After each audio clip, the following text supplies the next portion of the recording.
to Perpetually Exasperated, the podcast where we've chosen to read new, best-selling books from both sides of the political spectrum, so you don't have to, and tell you how at times they've got the right idea, but mostly how they're missing the point of why everything kinda sucks. I'm Joseph.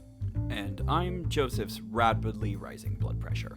In this next episode, we're going to be reviewing The War on Warriors, Behind the Betrayal of the Men Who Keep Us Free, by now Secretary of Defense Pete Hegseth, described by HarperCollins as a book which, quote, uncovers the deep roots of our dysfunctional society that has forgotten the men who take risks, cut through red tape, and get their hands dirty. Lord, give me strength.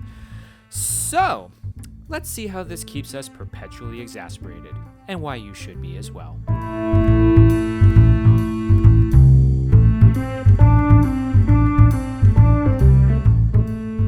In this next episode, we're going to be reviewing Tammy Bruce's Fear Itself, billed by... Wait, where am I? Dude, are you okay? Are you having a stroke? Don't look. Tell me if you smell burnt toast. All right, just be honest with me. I think I'm fine. I think I just got confused because this book feels like a direct continuation of Tammy Bruce's horrid cathedral of Marxist hysteria. I'll bet their word clouds would look very similar. Yeah, fair. You're not wrong. There are eerie similarities in the tone, the target, the solutions, which is don't be afraid, buy a gun. In this case, buy a gun and join the military if you're a straight white man. And just like Tammy, this isn't a book I really would like to quote from much because, let's be honest, there's not a whole lot that Pete, can I call him Pete? I'm going to call him Pete, says there that I feel is worth repeating. The vibes, for a lack of term, matter more. Yeah, I honestly don't even know where to start. There is so much deeply troubling about a book like this coming from someone who is now a cabinet secretary. Oh, God, he's Secretary of Defense. That's right. Fuck. All right, look, we got to start somewhere. Just lay it out for me, and we'll figure it out as we go. All right, well, let's start with the most benign. The benign? There's benign? I mean, on a scale of 1, maybe more like 8 to 10, starting with 8. Sure, fine, fuck it. It is wild to listen to a man simultaneously complain about how people in the military no longer learn to follow orders, and then also complaining about people being discharged for refusing the COVID vaccine. How does he think orders are taught to be followed? What does he think should happen here? It really all goes back to this obsession with wokeism. Well, I think, look, charitably, this guy, Pete, again, Whiskey Dick Pete, wants a sort of nuance between righteous and unrighteous, can you hear the air quotes, orders or something like that. He also has this obsessive view that the military should be very simple, effectiveness and efficiency. On the boot with guns. Yeah. And if you follow effective orders efficiently, you'll accomplish your task and therefore the military's task, and therefore it'll be good. Simple. But if the orders coming down from up top, be it COVID vaccines or gender equity or DEI training, are not effective in his mind, or do not work to ensure the military is the most lethal fighting force in the world, they're not worthy of being followed, I guess. I don't know. The guy is inconsistent. But I'd personally argue a bunch of these MAGA folk are by design. They want something, being anti-woke, for instance, and they don't care how they have to navigate the logic minefield, to use a military term, to get there, even if they break the rules of consistency and validity. What matters isn't the how, it's the result. Yeah, and that is just as related to my next point, which is he is just deeply and almost pathetically closed-minded. Like that bit where he admonishes Mark Milley for claiming to have read Marx and other, quote, information of the enemy. As though Know Your Enemy isn't literally in The Art of War. But sir, don't you know The Art of War is a Chinese book, and we don't want none of that polluting the minds of patriotic Americans, right? Yeah, don't want the ability to fight wars effectively over the course of thousands of years, maintaining the longest existing dynasty in world history to rub off on us. That would be terrible. Yes, because Chinese. He's just so transparently anti-intellectual, but also clearly sees himself as, like, quite intellectual despite being fundamentally against learning too much. What was it that gave away that he was anti-intellectual? The fact that he used so many goddamn swear words in this fucking book? He's all... I'm not gonna... Look, seriously. That was noteworthy to me as well. This lack of understanding, of wanting to understand, to consider nuance beyond the surface level. There's kind of this desire for simplistic viewpoints of the world. Not dissimilar to Tammy Bruce in Fear Itself, episode 1. Please review, like, and subscribe. It's good versus evil. It's right versus wrong. It's racist or not racist. There's no room for nuance here. There's no room for being anti-racist. There's no room for considering gray area. It's just this or that. And now look, he does bring up a long tirade in the midst of chapter 11, The Laws of War for Winners, that I think it's worth getting into. Quote, "The problem with international law, of course, is that there's no such thing as international police to enforce it. The key question of our generation, of the wars in Iraq and Afghanistan, is way more complicated. What do you do if your enemy does not honor the Geneva Conventions? We asked it all the time, especially if we want to win. And for all the briefings, PowerPoint slide decks, and lectures, it was never clear. We never got an answer. Only more war, more casualties, and no victory. Should we follow the Geneva Conventions? What if we treated the enemy the way they treated us? Would that not be an incentive for the other side to reconsider their barbarism? Hey, Al-Qaeda, if you surrender, we might spare your life. If you do not, we will rip your arms off and feed them to the hogs." Holy shit. Makes me wonder, in 2024, if you want to win, how can anyone write universal rules about killing other people in open conflict, especially against enemies who fight like savages? Yikes. Disregarding human life in every single instance. Double yikes. Maybe, instead, we are just fighting with one hand behind our back and the enemy knows it. This is a big reason there hasn't been a war declared globally since the 1950s, and quite frankly, why America hasn't won a war since World War II. Sure. Finishing off, if the world cannot agree on principles of honor or morality, how can we ever prescribe global terms of fair war? Land warfare, historically understood, is defined by how many people you can slaughter in one space at one time, limiting the will and capacity of your enemy to fight. Same goes for bombing, missiles, and drone strikes, just different delivery mechanism. War will never be anything but hell as long as human nature stays deceptive, vengeful, and angry. Much to the chagrin of utopians and progressives, human nature has not changed and will not change. We are flawed. We are sinful. Men will always fight other men." Unquote. Now, there's a little bit to unpack here. And to be fair, there is a discussion to be had here about the legality of war. If war is even fundamentally a good thing and can be truly, honestly fair, and so on. I'm willing to have that discussion with him. It's a good discussion to have about the very concept of war. But his conclusion here seems to go towards, let's just cut the bullshit and say war is fundamentally illegal and barbaric and just go all in on that. Yeah, if you're not gonna respect the Geneva Convention, why can't I war crime you back? Yeah, that's a Pete. very disturbing conclusion. So you want to do war crimes, is what I'm gathering from this statement, Mr. Hegseth. Let me confirm that for you with what he said at the very end of the chapter.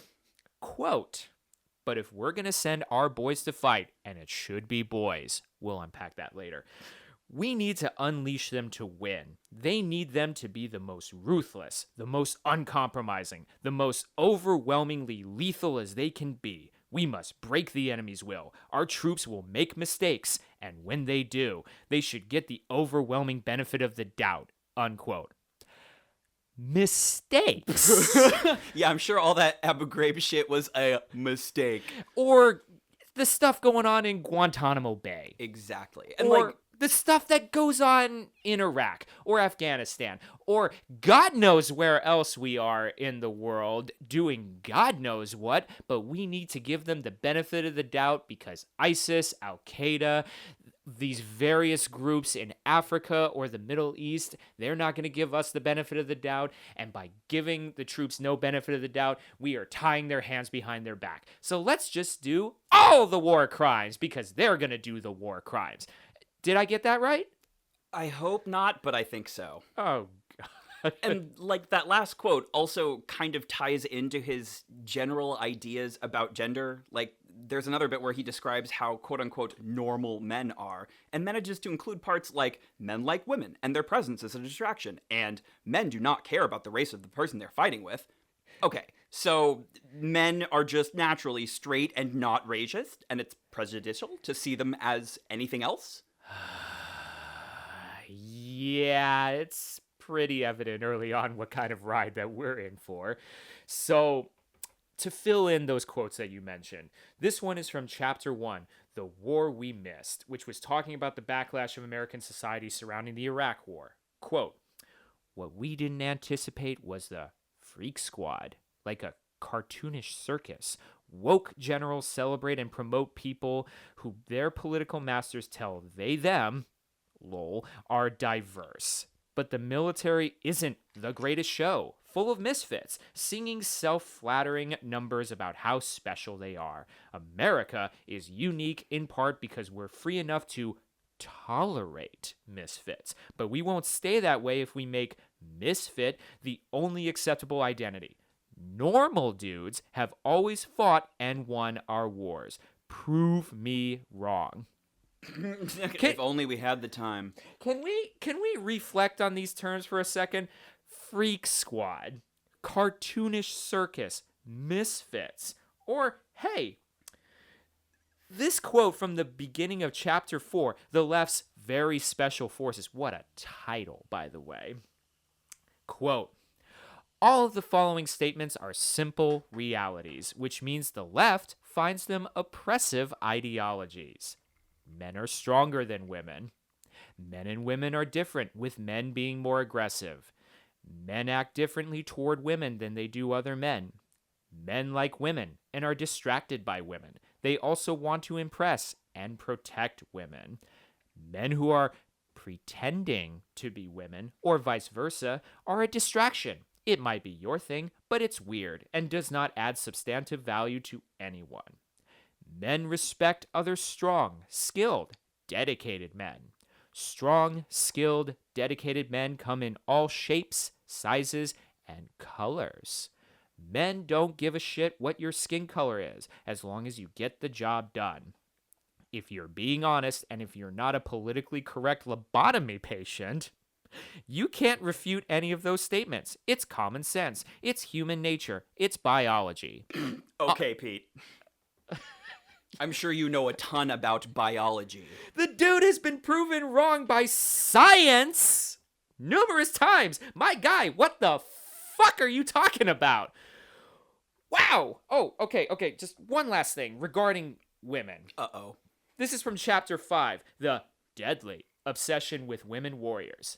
He has this to say, quote, "In the modern world, the nations that utilize women in combat the most are usually totalitarian nations, save for Israel.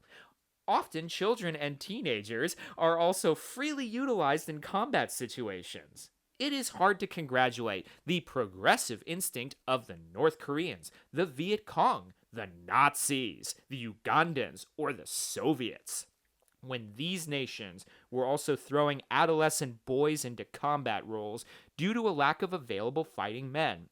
Around the world, women are usually in combat roles by tyrants and warlords, the same warlords who use child soldiers." Unquote. All right. First of all, tell me again how the Viet Cong did against the pre-woke United States military, Pete. Go ahead. I'm waiting. I'm sure he thinks we won that war. But, also lost it because we haven't won any wars since World War II. Yeah, so go ahead, Pete. By the way, secondly, he mentioned Israel as an exception here. To being a totalitarian state. Look, hold on. Let's leave aside political views on Israel. That deserves a whole damn episode on its own, and I'm sure we're gonna get to it. Lord, give me strength. But why is it Israel figured out how to get women in equal combat roles in its military, and it's apparently doing just fine? I'll bet he thinks that Israeli women are extra manly. If you asked him, I'll bet that would be his answer. Look, but that would also require more digging on Pete's part, and it could open up interesting conversations about the differences between the Israeli and American military, if you're into that sort of thing. I'm not, but there's plenty of people who are military junkies and who would be down for that. But he doesn't do it. Why? Because he's not interested in discussion. He's a preacher.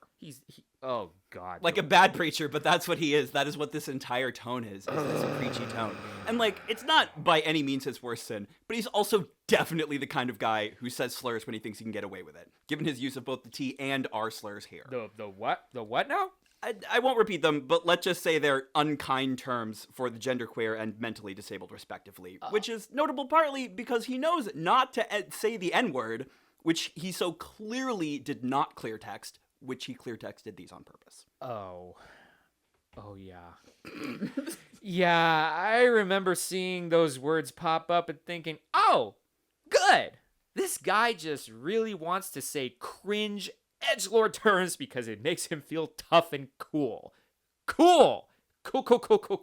This guy's our Secretary of Defense, for fuck's sake. Yeah, I mean, it's essentially negative virtue signaling, right? Like, he's showing that he's willing to say these words. Yeah, and that would be fine. Yeah, that's the freedom of speech, remember? Exactly. And, like, that would be, fine is probably not the right word, but it would be, it would be benign if it weren't for the way, way darker stuff.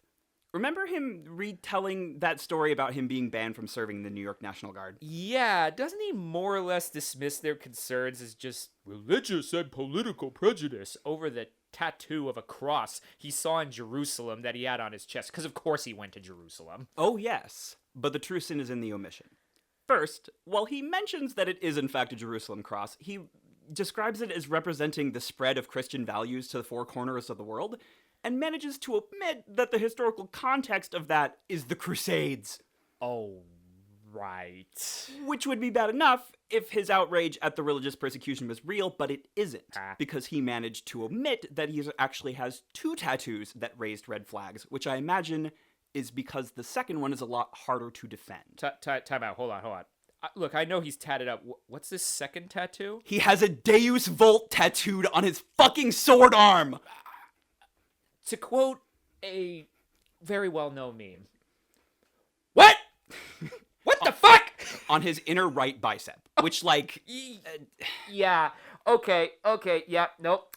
So, for the folk who are not as well-versed in this, Deus Vult is a Latin phrase for God wills it. Yep, and what does God will in this particular context? To kill the Muslims. That's correct! Yeah, that was a phrase that was used during the First Crusade back in the 1090s. Yeah, very much not just to kill some Muslims, kill all of the Muslims. It is not unclear. And not just the Muslims, there's the Jews as well. Yeah, any leftover Jews that happen to be in Jerusalem when we get there, get them too. And you know, just other Christians in general. Which makes you wonder, why did he go to Jerusalem?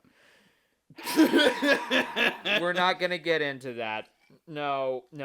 But yeah, Deus Vult is definitely one of those super right-wing things to say, and combining that with the Jerusalem cross, which, now that I think about it, yeah, I think that a couple of right-wing militias and groups and organizations in general have used that as well. If I remember, it was in the past a Oathkeeper tattoo. Oh, God. I don't know if that's why he got it. I imagine that he just got it because he's a dipshit. But he's a LARPing crusader for all intents and purposes. Sorry, neo-crusader. But, you know, that puts into further context these chilling views of Iraqi and Afghani Muslims. Take this quote from Chapter 8. Supporting DEI means soldiers DIE. Wow, by the way. The chapter names are just so amazing on their own. Anyway, I'm sorry, sidetrack. So, quote, The most intransigent bigotry I have seen was outside American borders. When I served in Iraq and Afghanistan, I sat for months listening to tribal Sunni leaders tell me how different and suspect their Shia neighbors were. People who lived a kilometer away were hopelessly separate and distinctly problematic. They bickered about how strange the other sides were. They wanted to kill them, and often did. Educated in the American understanding of racial equality and the military ethos of multiracial brothers in combat, I came home understanding how backward these people were on topics of ethnicity.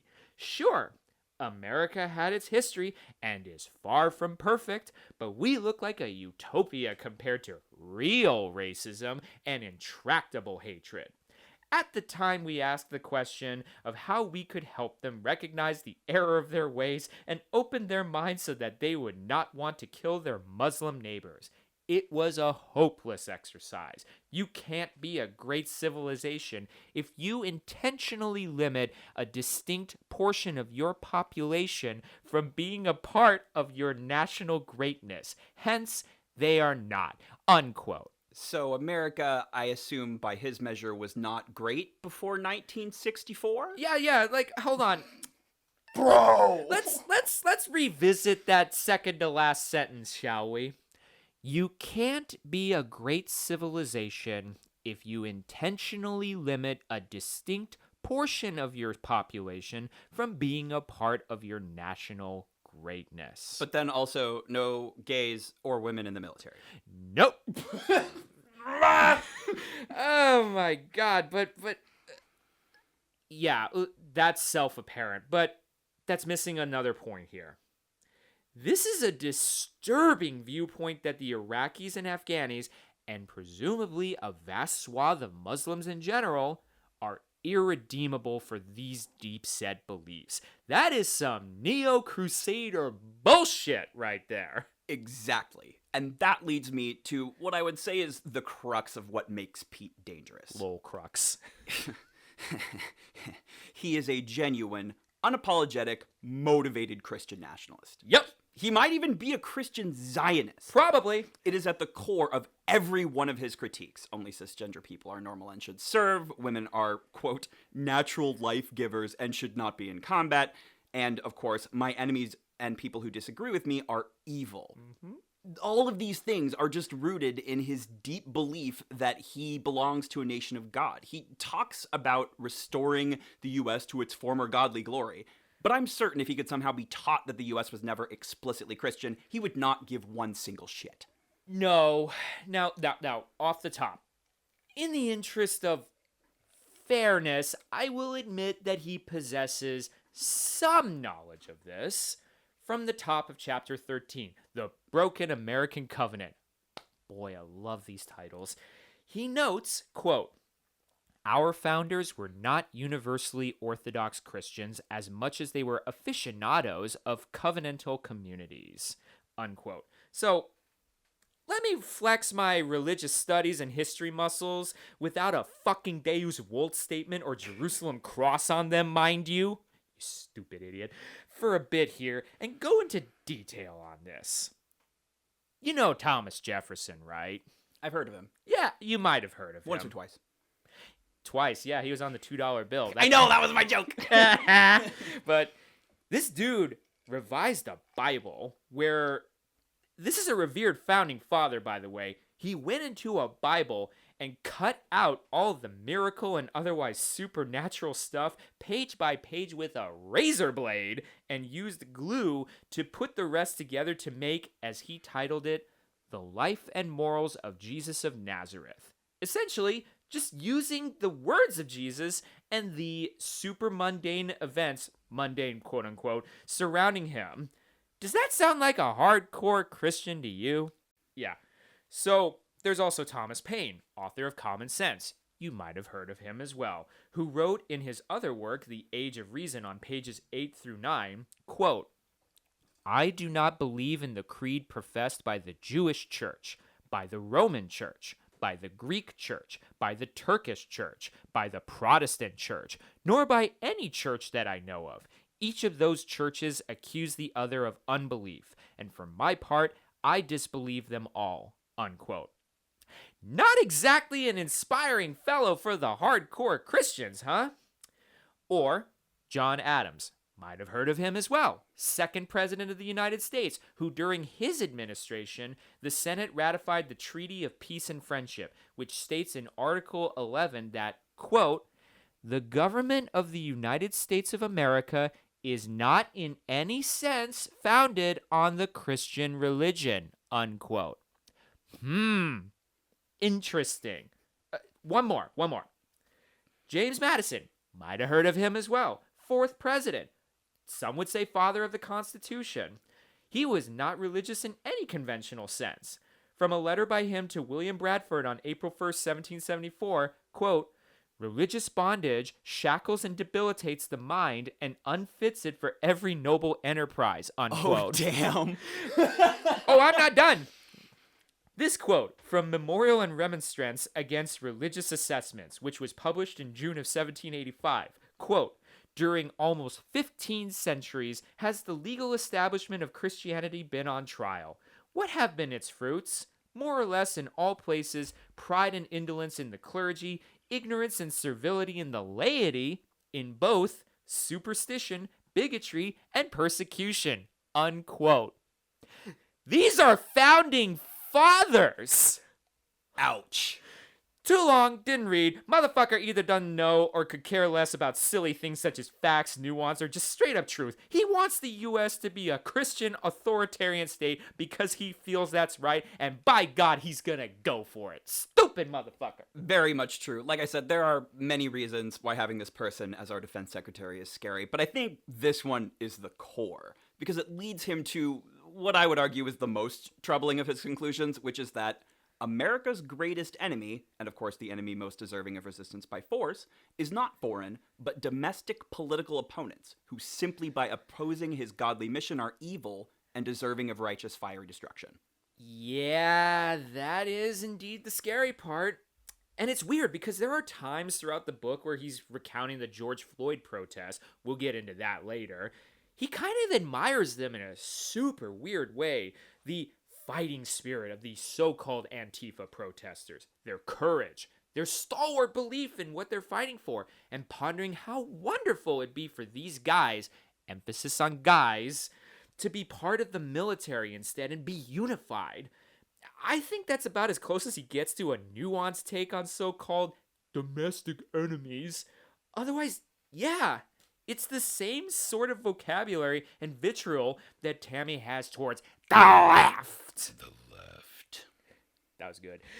That the left is evil. It's committed to defeating America from within, and that they must be stopped with the same sort of intensity that the military would use against foreign enemies without the Geneva Convention, by the way, because that would be tying a hand behind their back. Right, very true. Yeah, he represents essentially a realignment of the military from an international peacekeeping force to a domestic law enforcement force for Christian nationalism. He is the quintessential warrior cop for God. Yeah, because, look, full context, it is, as of recording, June 23rd in the year of our Lord, 2025. We're in LA. You might have heard there's been some stuff going on in LA regarding ICE, people not being happy about ICE. And the National Guard being here, and maybe also some Marines for some fucking reason. There's like 4,000 National Guard troops, which may or may not have been illegally called up, by the way, by the President of the United States, God damn it, and about 700 Marines. And look, I'm a dirty leftist. Take my words with a grain of salt, I suppose. We don't need the National Guard here. We don't need the Marines here. It's not that bad. Listen, LA has been through some shit, okay? Remember the Rodney King protests? We probably don't personally remember them because we were young lads, but we can read about them. The Rodney King riots were really bad. This is nothing in comparison to Rodney King. Now, should it be? I'm not going to say yes, but I'm not going to say yes. But it doesn't justify the military being here to quell unrest in Los Angeles. Yeah, and if you don't believe Joseph, believe our mayor, Karen Bass, or our governor, Gavin Newsom. They're dirty leftists, too. Who cares about them? Fair enough. By the way, I have a question. Whoa. I'm pretty sure that's illegal, and I will be reporting you to the authorities. Look, that's fine, but I'm genuinely curious. How much of this book did you actually enjoy reading? Okay, look, no, hear me out. I ask because the only chapters I found any enjoyment, for lack of a better term, were chapters 9 and 10. Not all of them, mind you. The political preaching at the end was very much not welcome. But they were basically war stories. They were at least kind of interesting, regardless of whether or not war stories are your thing. Yeah, I think it depends on your definition of interesting. Did I learn anything about him or his platform? No, not really. This is basically just fear itself. It's a crystallized version of his Fox News programming. Oh, God. However, was it valuable to see how in lockstep this message is with Tammy Bruce's? Right down to the language and even a repetition of the racist George Floyd died of a drug overdose conspiracy? Oh, put a pin in that one. Yeah, that was interesting in the way that knowing your enemy is interesting. But knowing your enemy is, un-American, remember? Oh, right. Well, that's too bad for me, I guess. I mean, it's also, to me, very interesting that the copyright of this text is not owned by Pete Hegseth. It's owned by Fox Media. Oh, so my God. They either paid him to write this or he sold them the rights. And both this and Tammy Bruce's book were published by the same imprint of HarperCollins, which is Broadside Books. Yeah, and, it's funny. I do find it kind of odd that not even Tammy's book had that fucking Fox News sticker in the top left corner of the cover. I have never seen that before, by the way. A Fox News book? That's a thing? Oh, yeah, they have a whole press. Oh, Jesus. Now, look, I'm sure we'll be reading more from them. Please don't. But who else writes such trash? Pick and choose from the other 21 people in Donald Trump's administration right now. They're all from Fox News, remember? Yeah, that's true. But look, granted, Pete was much more prominent as a Fox News talking head, being the co-host of Fox and Friends Weekend. Still, I find that quite peculiar. But I also bring up the chapter 9 and 10 stuff because there's a super interesting, to me anyway, quote from the end of chapter 9 that I wanted to highlight. Quote, "Men don't want to be included. They want to be purposeful. They want to be needed. That is what I felt on a remote base in Iraq and while training troops in Afghanistan. It forged me. A woke military, on the other hand, doesn't speak to or forge such men." Unquote. So, look, you can agree or disagree with his assessment as to what woke does to a guy. But I wonder if this speaks to a deeper psychological issue that he and perhaps other men have. This desire to feel needed and feeling, however justified, that they aren't needed or wanted or whatever with how they perceive wokeness. They see wokeness as like an attack on their identity and making them feel obsolete, unwanted, undesirable, shunted, pushed to the side. And it's not the responsibility of those who have these woke messages, the ones who have been, let's not mince words here, oppressed by the white man.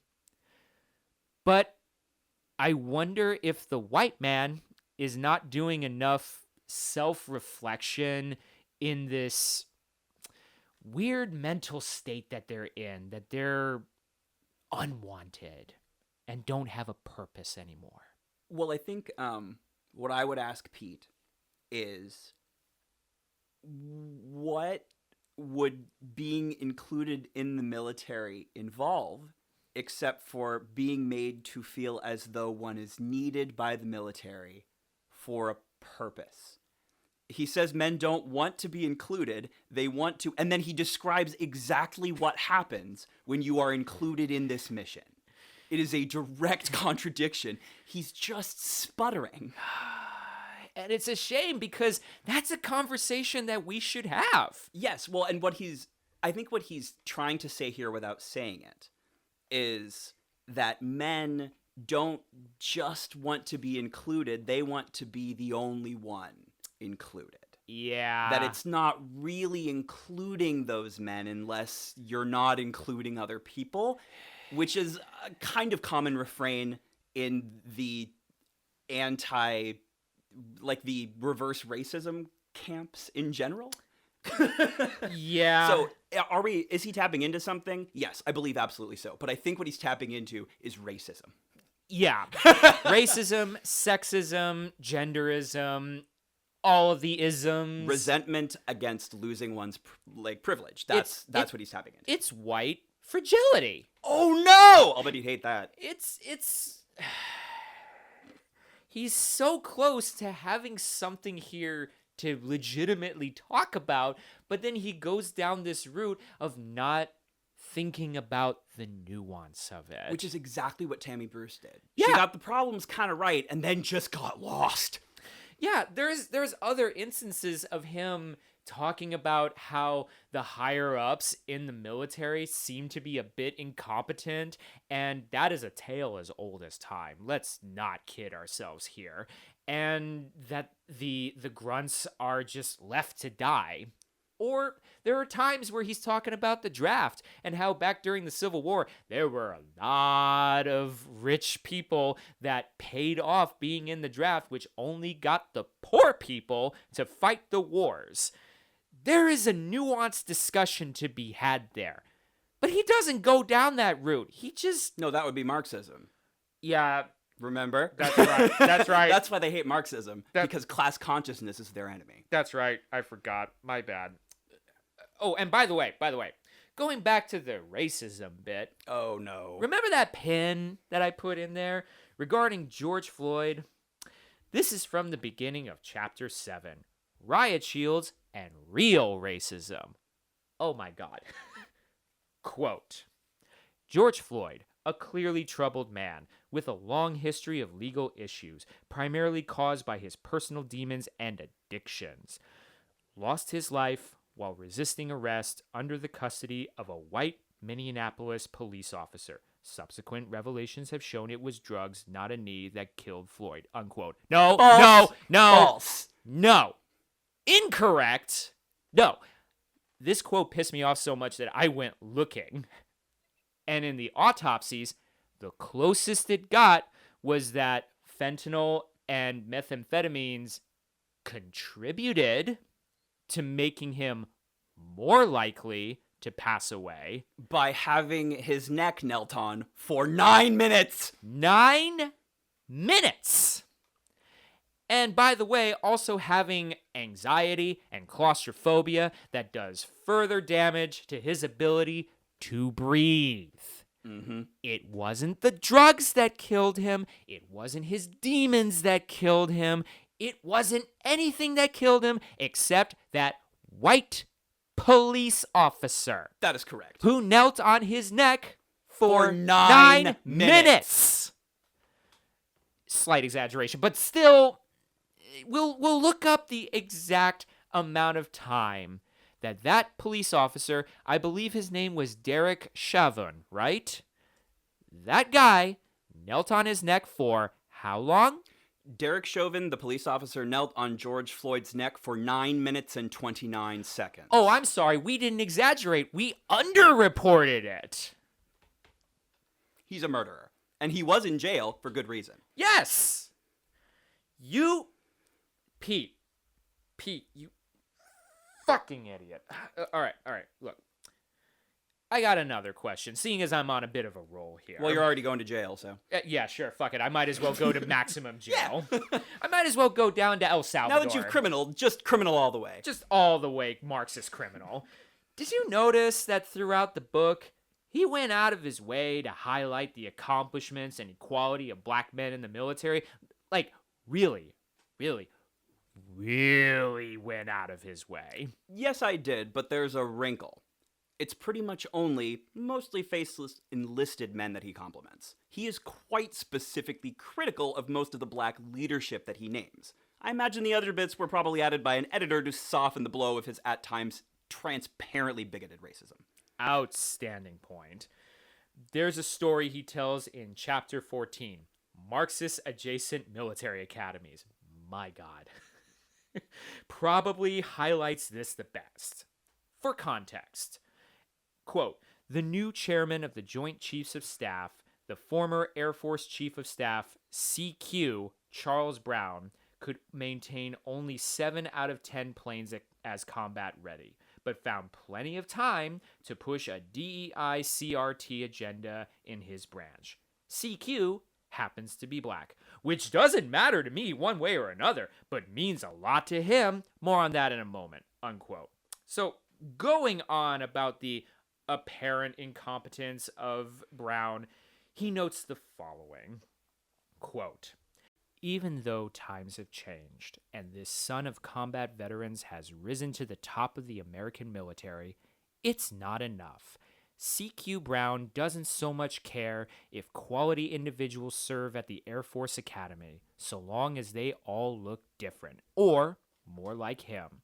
To support his claims, CQ Brown loves to tell a completely unsubstantiated story about being in civilian clothes back when he was in charge of the Pacific Air Force Command. As he once told the great military journalists at People magazine, when you get to senior levels, you have reserved parking spots around the base. I was in civilian clothes. I parked in my spot and someone came out and said, that slot is reserved for the Pacific Air Force's commander. And I go, yeah, I know, because I am the Pacific Air Force's commander. There was just an assumption there. Those stories stick with me, and it does bother me when people make assumptions before they have a chance to even know or meet me, or they assume I'm not qualified. Assumptions, you say. Maybe an airman assumed the commander of the Pacific Air Force wouldn't be wearing Guess jeans and an Affliction t-shirt, or maybe he drives a beat-up car, or maybe the story is completely made up. We can't know, but here's something we do know. Your race and his race mean a lot to CQ Brown, and the tragedy of these types of emotionally stunted, angry, race-based people is that they have an axe to grind, and will grind it. Take it to the racist bank. Black troops at all levels will be promoted simply based on their race. Some will be qualified, others will not be. With the Pentagon now run by and fully staffed by so-called leaders like CQ Brown, we can assume that 17% of all black officers in the Air Force are promoted simply because of how they look, and not because of how they lead. Unquote. No nuance whatsoever, huh? No good faith going into why CQ Brown would relay that story and what the implications are. He's either lying or reading the situation wrong, but it doesn't matter. Race matters to him, CQ Brown, and it doesn't matter, allegedly, to Pete, and shouldn't matter, allegedly, to the American military or, allegedly, America in general, and so on and so forth. By the way, completely unsubstantiated, you say, Pete. What about all of those conversations that you had with anonymous grunts that are whining and bitching and moaning about DEI and CRT and God knows what else? And definitely real. For sure real, definitely not made up at all. But I have a question, Pete. Why should we believe you? Mm-hmm. If we can't believe the chairman of the Joint Chiefs of Staff, why should we believe you, Pete? Is it because you have more character or integrity than the chairman of the Joint Chiefs of Staff? Is it character? Or is it something else about the chairman of the Joint Chiefs of Staff that separates him from you? Tell me, Pete, why should I give a shit about what you have to say if you don't give a shit about what the Joint Chiefs of Staff chairman has to say about a situation that not just him, but so many minorities, regardless of their minority status, be they black, be they women, be they gay, be they trans, be they anything, has to go through every single fucking day, unlike you, except with your stupid right-wing neo-crusader fascist tattoo on your fucking chest and the inside of your fucking bicep, you stupid fucking idiot. Excuse me. I'm sorry. It's just truly, utterly, and breathtakingly exasperating. Could you say perpetually exasperating? Ah! I don't even know, man. I think this is probably the worst thing we've read so far. Oh, it's bad. Like, there was stuff in there where, like, with Tammy, like, okay, you're close. You're so close. With Ezra and Derek, boy, they were close. Owned was just a fucking godsend. Yes, Owned was like, hey, did you feel like maybe these people had a point? Here's the point. It's like, oh my god, I don't even need to say anything. I just quote from this whole fucking book. Yeah. And then this fucking trash it. You know what it reminds me of? Hold on. Hold on. Let's go. Read this book in and out, 20 minutes. Yeah, it's Why do we keep doing this to ourselves? I mean, I will say this. The degree to which, and we already mentioned this, but the degree to which this is similar to Tammy's book, I think, is the part that is most interesting to me. That other than the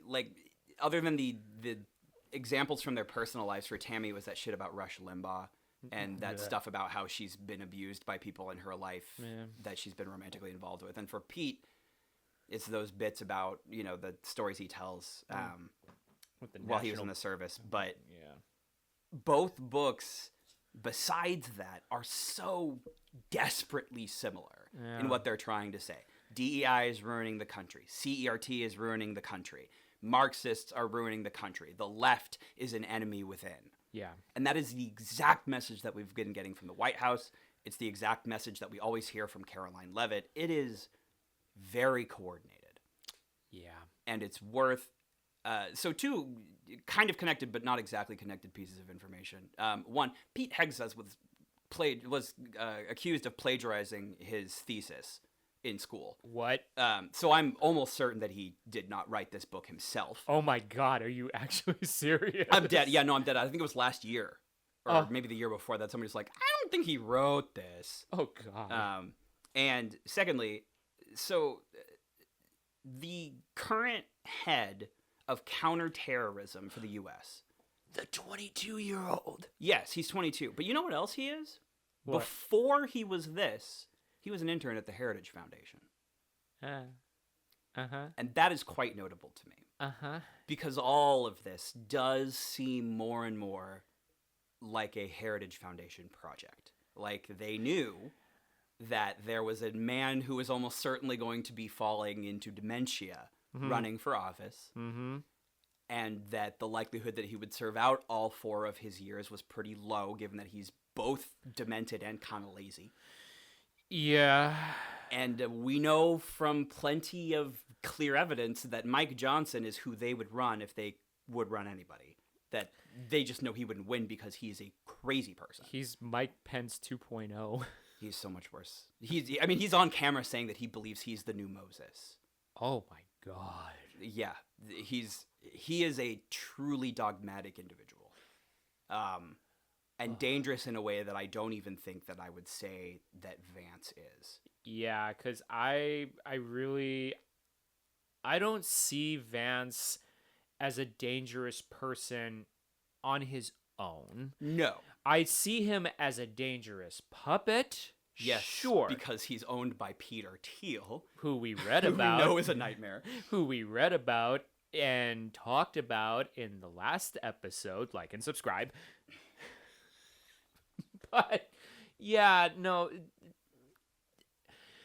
Vance I don't think really has any sort of actual ideology. He's just a guy who wants power. But Mike Johnson, he's got a vision. It's a terrible vision, but he knows what he's doing. We've talked off camera, off mic about this in regards to Hegseth, Pete, Whiskey Dick Pete, and this whole thing with Iran. You want to talk about like parallels and all of that? Remember 5 years ago, January of 2020, when we assassinated someone from the Iranian Revolutionary Guard Corps? Oh, yeah. And yeah. Soleimani. And it was a big deal at the time. And we freaked the fuck out back then because we knew Iran was pissed. We knew Iran really wanted to get back at us for that one. Never did they? No. So they owe us one. But they did put a bounty on Trump. Do you remember that one? Oh, right. Yeah, just like to piss him off. That's still in good standing, by the way. No way, really? Yeah, oh, no, that's going to go up for sure. No, it's still going. That never went away. They're going to increase that bitch. But the reason it didn't go away, but also the reason that nothing else happened is that something else happened in 2020.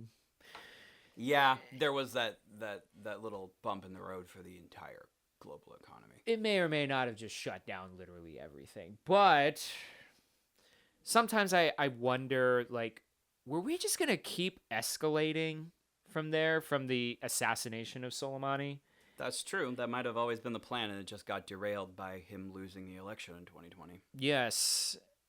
And now that he's back, and we've got this convenient excuse with Israel claiming once again that Iran is weeks away from a bomb, even though they've been claiming that since what, the mid-fucking-90s? Yeah, I think at least. They have been beating this drum for so long. Actually, yeah, 20 years. Yeah, now granted, they've been trying for 20 years to get a bomb. They just haven't accomplished that. And it does seem like that doesn't have a lot to do with people getting in their way and more to do with general political instability. Well, also, the sanctions aren't fucking helping at all. Well, exactly. Like, all you need to do, I think a nuclear bomb is kind of the most supply chain dependent product you can buy.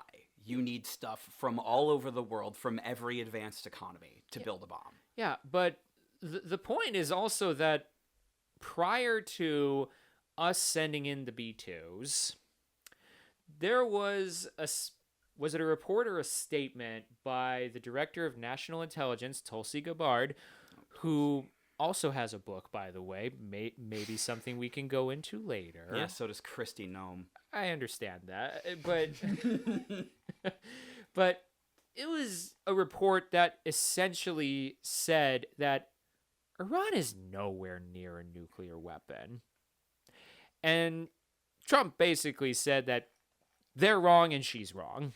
Which is fascinating because he didn't follow up with any information. He was just like, nope, I know stuff they don't, as though he has a way to know things about national security that isn't through Tulsi Gabbard. Right. But and then to more tie it into good old Pete here, the morning after we sent in the B-2s to do our highly successful mission of bombing all of Iran's nuclear facilities and whatnot, he claimed that this wasn't about regime change, right? So Trump posted something on Truth Social a little bit later. 6 hours later. Basically saying that maybe we should talk about regime change, even though it's not a politically correct thing to say. But we know how he loves going against political correctness.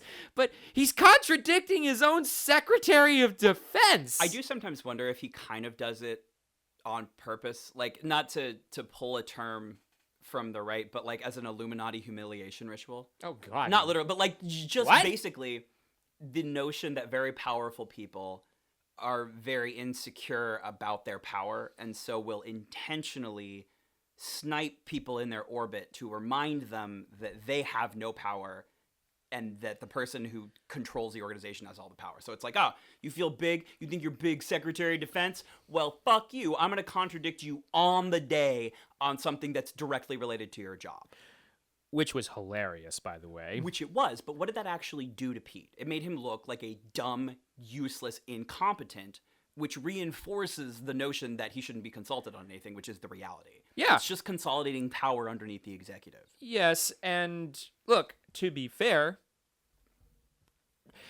if we were to take away the conclusion that Pete is, as you say, dumb, incompetent, and shouldn't be consulted on anything, I would actually agree with that statement. Yeah, if only the person who was being consulted instead wasn't Donald Trump, who I'm sure chose Pete because he agrees with the shit in this book. And was confirmed by the Senate, by the way. Yeah, we're just gonna not address the fact that our Congress is complicit in almost everything that's happening right now. Yeah, and speaking of Congress, when was the last time that Congress actually stopped a president from doing anything war related? Yeah, I mean that was supposed to be their job, but I guess the president does war now. The president has done war since the Korean War. I hate this. I hate this too. This is not a good idea. This is a terrible timeline. In fact, if you think about it, that has been the axis upon which we have started all the wars we've really fucked up. Yeah, because, yes, we fucked up the Korean War, but we didn't lose it. South Korea still exists. It does exist. This is true. We did not win the Vietnam War. Oh, no, we did not win that war. Our allies are gone or here now. And every war since then has been in that mold. It's been a president starting a war, Congress being like, all right, fine, I guess. And then us just sitting there shitting on random stuff for between 10 and 20 years before our people are like, we literally cannot conscience this anymore. If you continue to do this, we will execute all of you. And they finally leave. And you know what's funny? Pete pointed this out. In a roundabout way. No. Did Pete make a point? No, Pete. Damn it. Pete has pointed out that we haven't really won a war since the Second World War. Yeah, but his recommendation here to make a bigger, better, manlier military so he wins wars? Yeah. But that's not the point. Right. That's not the point. He is wrong about the conclusion, but he is right about the point. The point is we haven't won a war. Yeah, because we keep getting in wars that we don't need to be in. Because the founding fathers were like, man, I'll bet if you put a unitary executive in charge of war declarations, we'll get into a bunch of wars we don't need to get into and maybe lose them. Among other things, yes. And then we did that, and it happened, and the founding fathers all did a full 360 in their graves. Multiple 360 kickflips with their skateboards, Tony Hawk style, in their graves. Barrel roll. That's a 90s reference, but because we're old. But also, I'm trying to remember this, but Pete has also pointed out that military recruitment numbers are down as of late, and there are also studies that were pointing out that a vast majority of the American people are not fit for military service. Yeah, something like I think it's 70% of people just aren't fit by default. Give or take. But let's first focus on the recruitment numbers for the volunteer military being down. Now, Pete is wrong as to why that is. He's claiming it's because of wokeism. Yeah, wokeism. And how highlighting all of the diversity shoos away all of the people we desperately need, which are the big white dudes with the big balls that are willing to pick up the gun and go shoot some terrorists who tend to not be white people, by the way, in the face. Yep. And it's also keeping away all of the, I guess, soy boy diverse people as well. I forgot about that term. Yeah, that's a retro you're term. Right. And it's probably very much related in the sense that I think if he could have gotten away with calling people soy boys, he would have. It's just his editor was like, dude, that's from 2010. This makes you seem like a goober. And yet he somehow gets away with that T word. I mean, of course he does, because if nothing else, what I noticed is the word that they're most obsessed with is the R slur. They love that, and they hate that it was no longer allowed, because on Twitter, when Trump won, that was the word. Mm-hmm. And it's because they just like the ability to be abrasive. They like the ability to be dicks. Despite the fact that it's not like it was illegal to say any of that shit. It's never been illegal to say any of that shit. You can be a dick, but it's also never been legal to keep people from calling you a dick when you're a dick.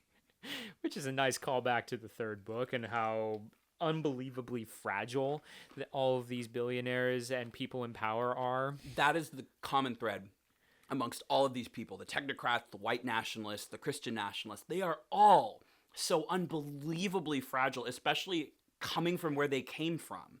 The facts don't care about your feelings crowd. Could you say that they're snowflakes?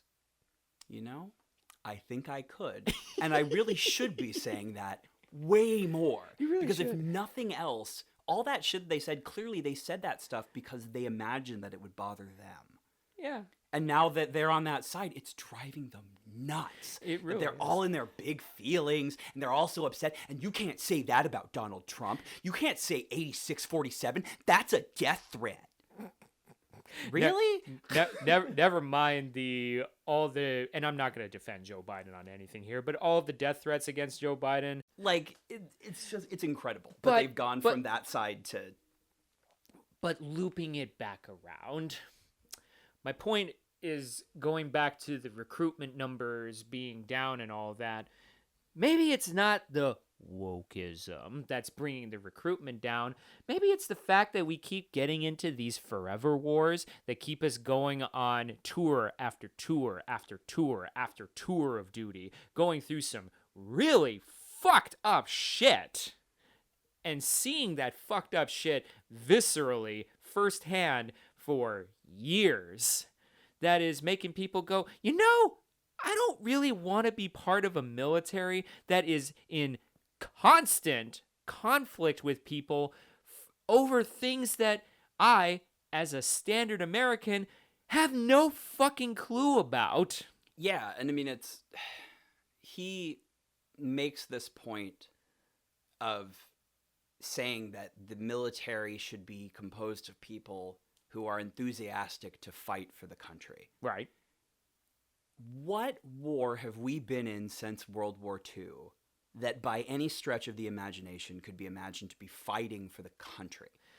The closest possible one, you could argue, I'm not sure I fully agree with it, but I remember at the time there was almost universal praise for our intervention in Afghanistan post 9/11. Yes, 9/11 has been the biggest example of this.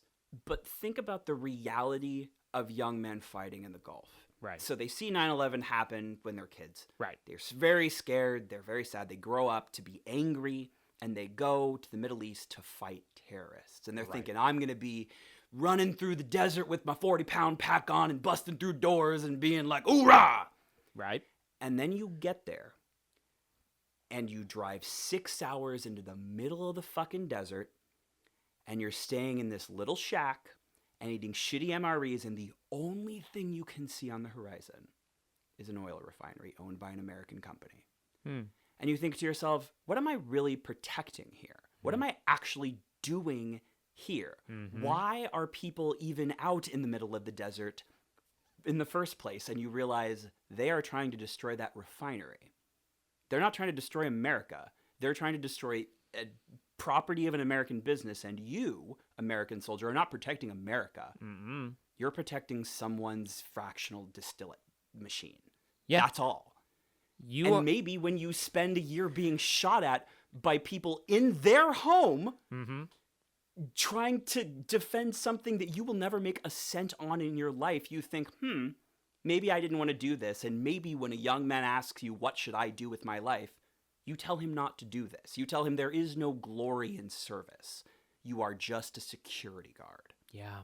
And that's fucking depressing. No, It just is. It's incredibly depressing to have the realization that American idealism has been supplanted by American corporatism. Mm-hmm.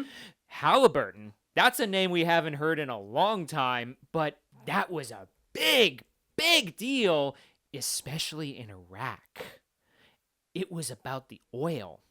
And then we learn later, wasn't it around like the end of Obama's second term and the beginning of Trump's first term, maybe at the end of Trump's first term, that there is a shit ton of rare earth materials in Afghanistan?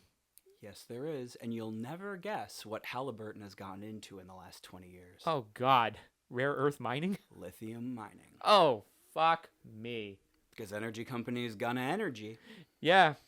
No matter the cost in human American lives. And I don't know for sure how much rare earth resources that Iran has, but I do know that generally speaking, the concern that American businesses have with the current Iranian government is that they are very much anti-capitalist exploitation. If they have a big pile of resources that could be sold for lots of money, their government's first impulse is not to extract in profit.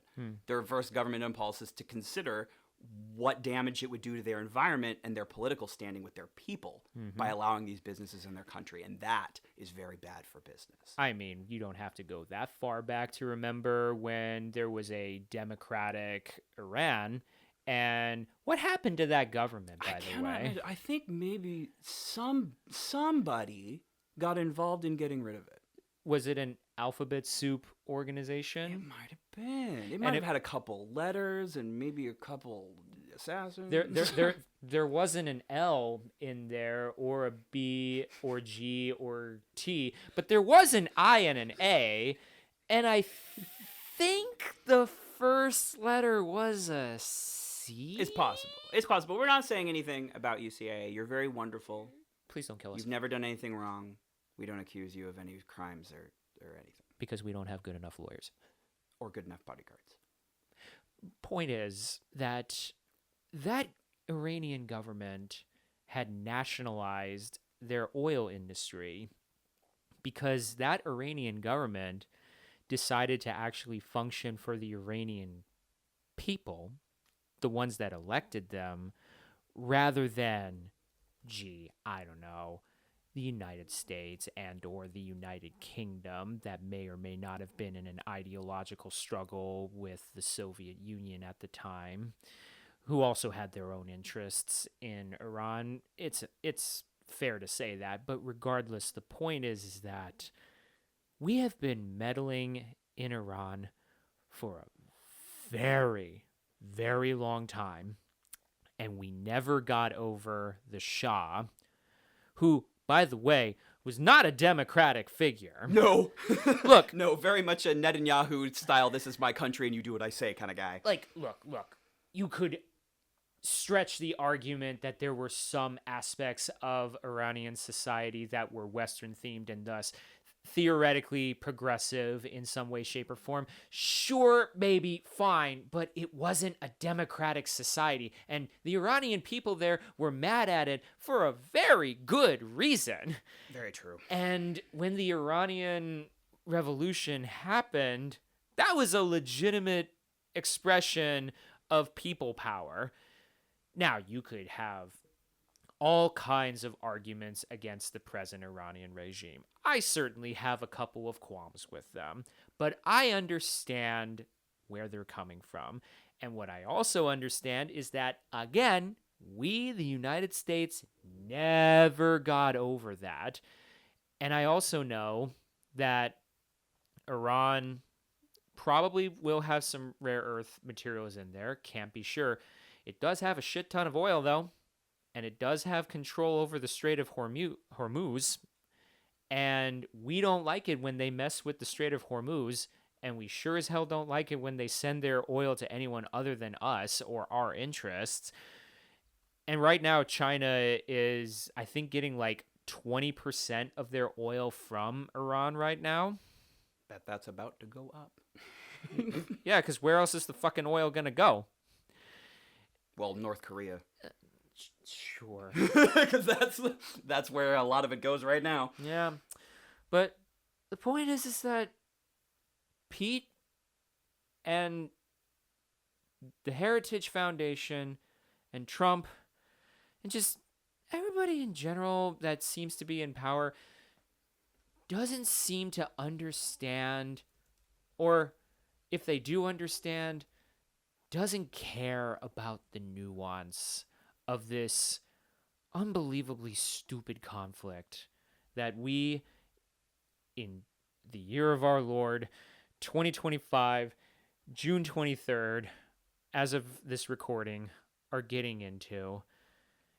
And by the way, all of our stuff that we've done there so far in regards to bombing Iran, it hasn't even worked. No, it just made them angry. It just made them super angry, and they sent a whole bunch of missiles over to Qatar and to various other U.S. military bases in the Gulf states, including the United Arab Emirates, Iraq, probably Syria as well, probably Oman as well, Bahrain. They're sending even more missiles over to Israel. They're probably going to send a couple of missiles over to the military base that we have over in Cyprus. And the big fear that I have right now with this whole conflict is that Iran is going to activate some sleeper agents. They've already threatened it. Who are going to cause some trouble in currently unhappy cities within the United States. And LA is a pretty prominent city, so it's possible that a bomb, maybe a dirty bomb, could go off and cause some further mayhem and mischief and result in a lot of people dying, a lot more people being horrifyingly affected by this, and the nation rallying around the flag, allegedly, so that we can continue Timu Iraq 2.0. Again, not saying that this is gonna happen. I don't know what's gonna happen, and maybe that's what terrifies me and probably a lot of people the most. Well, that's sort of the point of terrorism, is to not have you know what's gonna happen next and be in terror. Yeah, but that's what I'm thinking about in regards to this war. And, by the way, along with the rallying of support for the war, there's 4,000 National Guardsmen who may or may not be legally there. There are 700 active duty Marines who may or may not be legally allowed to be there being Los Angeles. If something were to happen in Los Angeles that would further legally justify their deployment against threats to the people and the state, where does it end? Yeah, at what point do we have the political willpower to get them out? And not just get them out, but like prevent them from going to Chicago, Yep. New York, Yep. various other big cities like Portland, Seattle, all Democratic strongholds, by the way. In all places you'd have to deploy troops before starting a draft again. Or implementing martial law, Yep. which may or may not impact certain things we take for granted, including having midterms. Yep. Again, this is all stuff that we don't know is going to happen. We don't know for sure what is going to happen. We only know that the administration would love to see it. They would benefit from it. Yes, they would. We, the American people, wouldn't benefit from a war with Iran.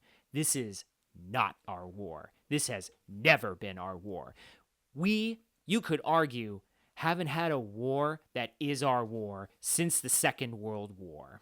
You could easily argue that. We have been exploited for our military might for decades to fight communism, to fight radical Islamic terrorism, to fight anything and everything that threatens not our interests, but the interests of the moneyed elite that have taken control of our government, have taken control of our military. Not the woke people, Pete. The moneyed people. The oligarchs. Those behind the duopoly. And they are trying to take control of our society and our lives. And this needs to stop. And we need, in my opinion, to declare in one voice, this is not our war. No more war.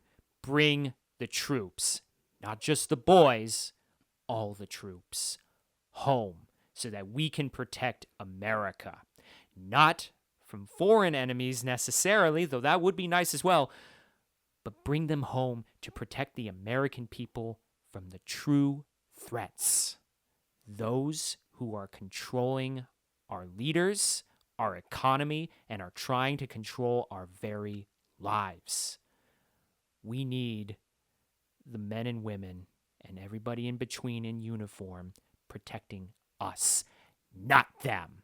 Yep. And Pete would have been so on your side right up until that last part. And that is what pisses me off so much about Pete, because I can speak his language right up until I start getting into the nuances of society and of people in general. And this stupid motherfucker, Dumb motherfucker, is our present and probably ineffective, I don't know, but I think he is ineffective Secretary of Defense. He, by the way, wants to rename the department into the Department of War. The War Department, yeah. Yeah, which...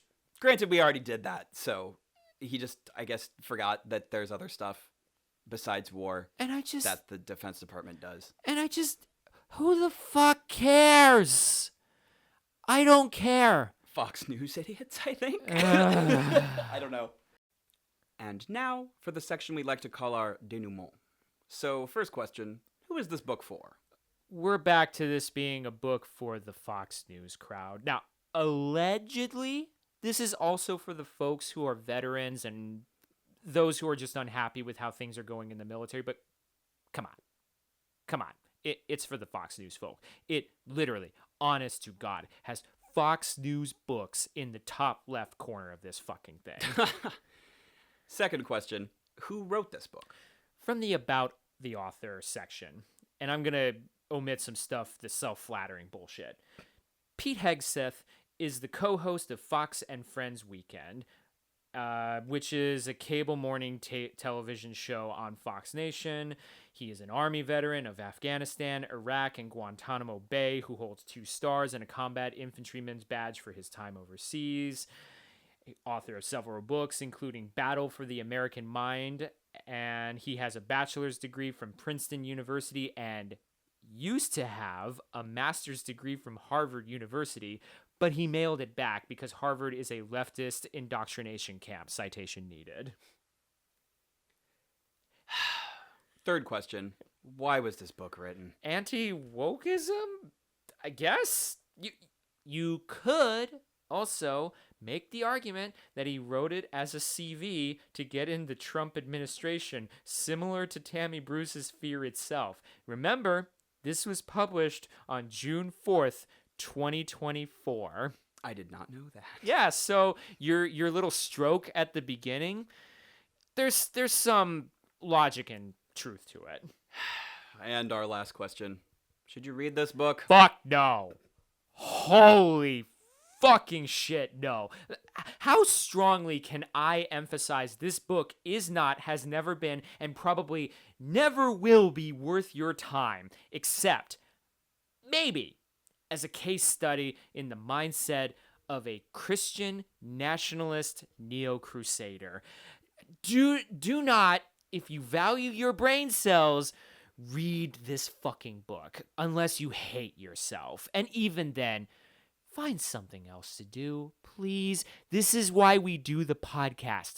We read these books so you don't have to. It would be much faster just to hit yourself in the head with a baseball bat. Yeah, and by the way, just hit like and subscribe so we justify doing this to ourselves. Jesus.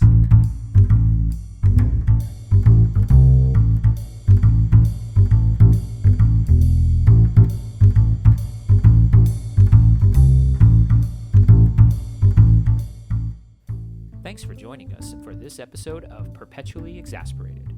If today's conversation got you thinking a little bit deeper and a little more exasperated about everything, we want to hear from you. Give us a like, leave a review, share the show. Please send your feedback, thoughts, or questions you'd like us to answer in your comments. Next time, we'll be reading and talking about Original Sin, President Biden's Decline, Its Cover-Up, and His Disastrous Choice to Run Again, by Jake Tapper and Alex Thompson, described by Penguin Random House as a book that takes us behind closed doors and into private conversations between the heaviest of hitters, revealing how big the problem was and how many people knew about it. Until then, be critical, be skeptical, and remember, it's okay to be exasperated and to think outside the binary political spectrum presented to us. Stay safe, friends.